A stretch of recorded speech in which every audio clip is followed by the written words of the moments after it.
Watch ಮಾಡ್ತಾ ಇದ್ದೀವಿ ಒಂದು ಇದ್ರೆ ಒಂದ್ಮೇಲೆ ಇಲ್ಲ ಅನ್ಕೊಂಡ್ರೆ ಇಲ್ಲ ಅಂದ್ರೆ ಆ ಪ್ಲೇಸ್ಗೆ CC ಕ್ಯಾಮರಾ ಅಳವಡಿಸಿ. ಯಾಕೆಂದ್ರೆ ಈಗ ನಾನು ರಸ್ತೆ ವಿಡಿಯೋ ಮಾತಾಡಿದ್ರೆ CC ಕ್ಯಾಮ್ರಾ ಅಳವಡಿಸ್ಬೋದು ಸೇಫ್ಟಿಗೆ. CC ಕ್ಯಾಮ್ರಾಗೆ ಸೇಫ್ಟಿ ಯಾಕಂದ್ರೆ ಹೊರಗಡೆ ಇರೋದು. CC ಕ್ಯಾಮ್ರಾ ಒಂದು ಸೈಡ್ ಹಾಕ್ಬಿಡಿ ಸರ್, 3 ಕ್ಯಾಮ್ರಾಸ್ ಹಾಕ್ಸಿ. 3 ಕ್ಯಾಮ್ರಾಸ್ ಹಾಕಿಸ್ಬೋದು.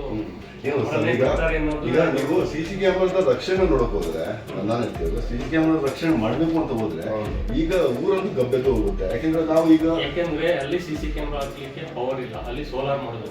ಅದೇ ಯಾವ್ದು ನಿಮ್ಗೆ ಯಾವ ರೀತಿ ಅನುಕೂಲಗಳಾಗುತ್ತೆ ಅದನ್ನ ಮಾಡೋದು ಬೆಟರ್ ಅಂತ ಅನ್ಸ್ರಿ. ನೋಡಿ ನೀವು ಡ್ಯೂಟಿ ಟೈಮ್ ಅಲ್ಲಿ ಇದ್ದಾಗ ಓಕೆ ಅದು ನಿಮ್ಮ ಡ್ಯೂಟಿ ಟೈಮ್, ಬೇರೆ ಟೈಮ್ ಅಲ್ಲಿ ಕತ್ಲಲ್ಲಿ ಬಂದಾಗ ಕಸಗಳಾಗ್ತವೆ. ನಮ್ಮೂರು ನಮಗೆ ಸ್ವಚ್ಛವಾಗಿರಬೇಕು. ಬಟ್ ಈ ವಿಷಯದಲ್ಲಿ ನಾನು ನಿಮ್ಮನ್ನ ಬ್ಲೇಮ್ ಮಾಡಲ್ಲ, ನಿಮ್ಮ ಪಂಚಾಯತ್ನ ಬ್ಲೇಮ್ ಮಾಡಲ್ಲ. ಯಾಕಂದ್ರೆ ಈಗಾಗಲೇ ಆಲ್ರೆಡಿ 3-4 ತಿಂಗಳು ತೆಗೆಸಿದ್ದೀನಿ, ಅದು ಕ್ಲೀನ್ ಆಗಿದೆ. ಇನ್ನೊಂದು ತೆಗ್ಸೋಕೆ ಹೋದ್ರೆ ಇನ್ನು 10 ಸರ್ತಿ ತೆಗೆಸಿದ್ರೆ ಒಂದು ಸರ್ತಿಗೆ 10,000 10 ಸರ್ತಿ 1 ಲಕ್ಷ ಇದೆ. ನಾನು ಹೇಳುವ ಆ 1 ಲಕ್ಷ ನೀವು ಹಿಂಗೆ ಇನ್ವೆಸ್ಟ್ ಮಾಡಿ. ಪರಿಸರನ ಹಾಳು ಮಾಡ್ತಾ ಇದ್ದಾರೆ.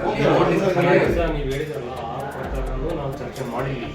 ಚರ್ಚೆ ಮಾಡಿ ಕ್ಯಾಮ್ರಾ ಹಾಕ್ಸ್ಬೇಕು ಅಂತಾನೆ ನಾವು ಚರ್ಚೆ ಮಾಡಿದ್ವಿ.